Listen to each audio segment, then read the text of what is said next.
எல்லோருக்கும் மாலை வணக்கம். முதலாவதாக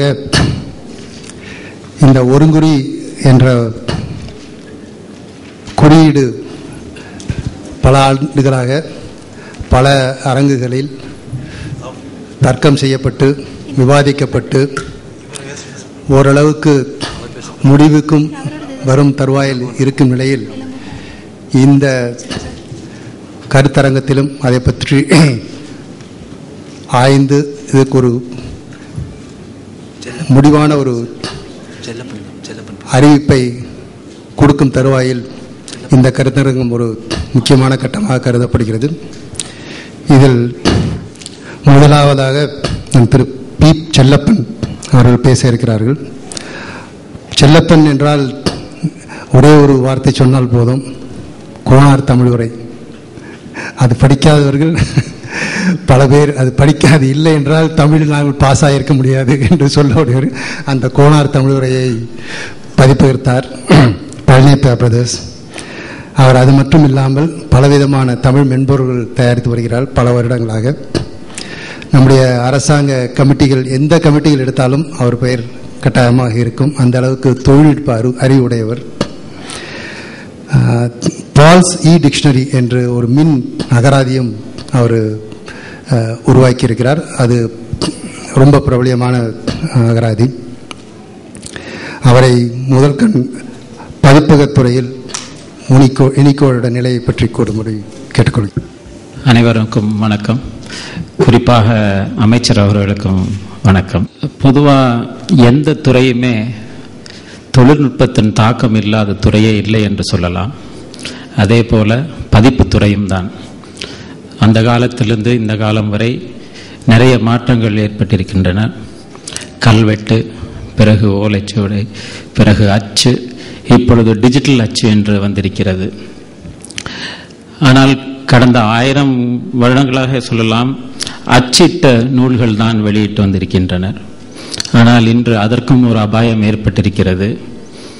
தொழில்நுட்ப ரீதியாக டிஜிட்டல் வந்த பிறகு காகிதம் இல்லா நூல்கள் வர தருணத்தில் இருக்கின்றோம். உலகத்தில் உள்ள எல்லா பதிப்பாளர்களும் இப்பொழுது புக்ஸ் என்று கொண்டு வந்திருக்கிறார்கள்.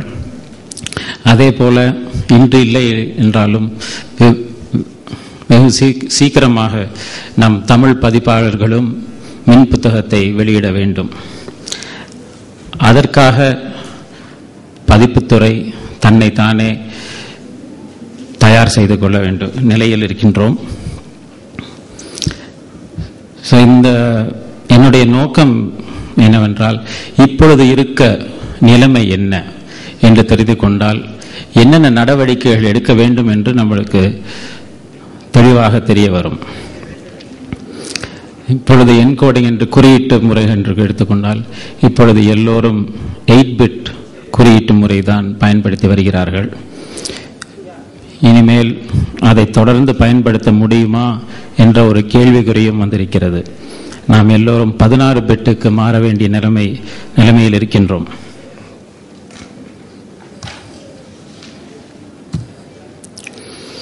இந்த 8-பிட் என்கோடிங்கில் இருந்து 16-பிட் என்கோடிங் மாறுவதால் நம்மளுக்கு நிறைய பிரச்சனைகள் தீர்ந்துவிடும். முதலில் கிராஸ் பிளாட்ஃபார்ம் டேட்டா எக்ஸ்சேஞ்ச் என்று ஆங்கிலத்தில் கூறுவோம். அது தமிழில் கூற வேண்டும் என்றால், ஒரு ஆப்ரேட்டிங் சிஸ்டம் விண்டோஸ் என்று எடுத்துக்கொண்டால் அதில் தயாரித்த நூலை இப்போ மேக் ஆப்ரேட்டிங் சிஸ்டத்தில் கொண்டு போனால் அதில் மாறிவிடும்.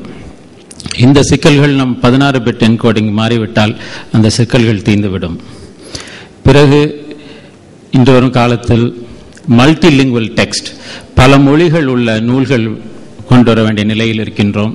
இப்போ அகராதி எடுத்துக்கொண்டால் ஆங்கிலம், தமிழ், ஆங்கிலம், ஹிந்தி, தமிழ் போன்ற நூல்கள் வெளியிடும் போது பல மொழிகளை கையாள வேண்டும்.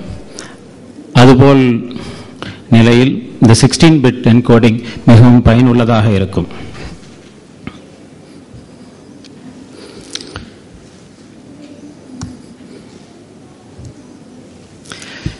இந்த நிலை இந்த தமிழ் பதிப்புத்துறையில் எப்படி இருக்கின்றது என்று அறிந்து கொள்ள வினா மடல்கள் பல பதிப்பாளர்களுக்கு அனுப்பினோம். இந்த வினாக்கள் எல்லாவற்றும் இந்த அச்சு நிலைக்கு முன்பு உள்ள செயல்பாடுகளை குறித்தே உள்ளன.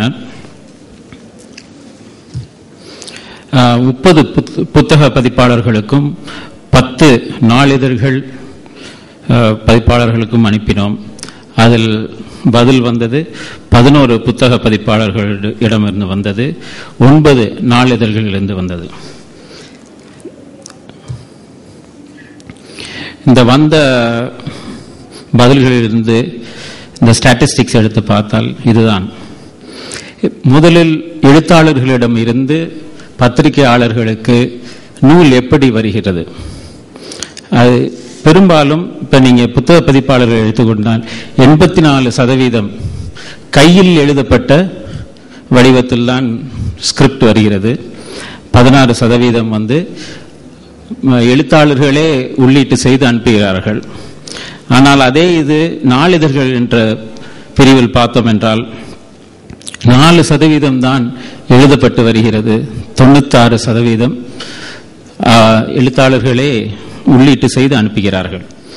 எந்த குறியீட்டு முறையை பயன்படுத்துகிறார்கள் என்று பார்த்தோம் என்றால் டாம் குறியீட்டு முறை 44%, டிஸ்கி 12%, யூனிகோட் 19%, மற்றவை 25%. நாளிதழ்களில் 67% டாம் பயன்படுத்துகிறார்கள், 33% மற்ற குறியீட்டு முறைகளை பயன்படுத்தி வருகிறார்கள். இந்த எழுத்தாளர்களிடம் இந்த மூலம் வந்த பின் அதை டைப் செட்டிங் செய்ய வேண்டும், பக்க வடிவம் செய்ய வேண்டும். அதற்கு என்னென்ன பயன்படுத்துகிறார்கள் என்று பார்த்தோம் என்றால் இந்த உள்ளீட்டு செய்யும் வேலையை புத்தக பதிப்பாளர்கள் 23% அவர்களே செய்கிறார்கள், 77% வெளியில் செய்கிறார்கள். அங்கேதான் இந்த டிடிபி ஆபரேட்டர்ஸ் என்று சொல்லுவோமே அவர்கள் வருகிறார்கள். ஆனால் இந்த நாளிதழ்கள் பிரிவில் பார்த்தோம் என்றால் 100% அவர்களே உள்ளீட்டு செய்கிறார்கள். அவர்கள் பயன்படுத்தும் குறியீட்டு முறை புத்தக பதிப்பாளர்கள் 44% டாமில் பயன்படுத்துகிறார்கள், 12% டிஸ்கி, 19% யூனிகோட், அதர்ஸ் 25%. நாளிதழ்கள் 67% டாம், 33% மற்ற குறியீட்டு முறைகள். என்ன மென்பொருள்கள் பயன்படுத்துகிறார்கள் என்று பார்த்தோம் என்றால் பேஜ் மேக்கர் கிட்டத்தட்ட 57% பயன்படுத்துகிறார்கள், இன்டிசைன் 10%, குவார்க் 25%, மற்றவை 8%. ஆனால் நாளிதழ்கள் 10% பேஜ் மேக்கர், 20% இன்டிசைன், 10% குவார்க், மற்றவை 60%. இந்த பதிப்பு துறைக்குனே சில குறிப்பிட்ட மென்பொருள்கள் இருக்கின்றன. ஆகையால் தான் அது 60% இருக்கிறது.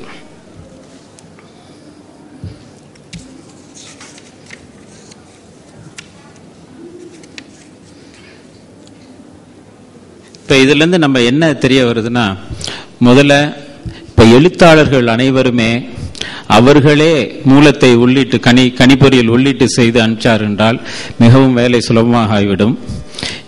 ஆனால் மூத்தவர்கள், இன்னும் கணிப்பொறியை பயன்படுத்த தெரியாதவர்கள் எழுத்து மூலமாகவே அனுப்பியிருக்கிறார்கள். ஆனால் இப்பொழுது வர எழுத்தாளர்கள் அவர்களே எல்லா வேலையும் செய்தே அனுப்பிவிடுறார்கள்.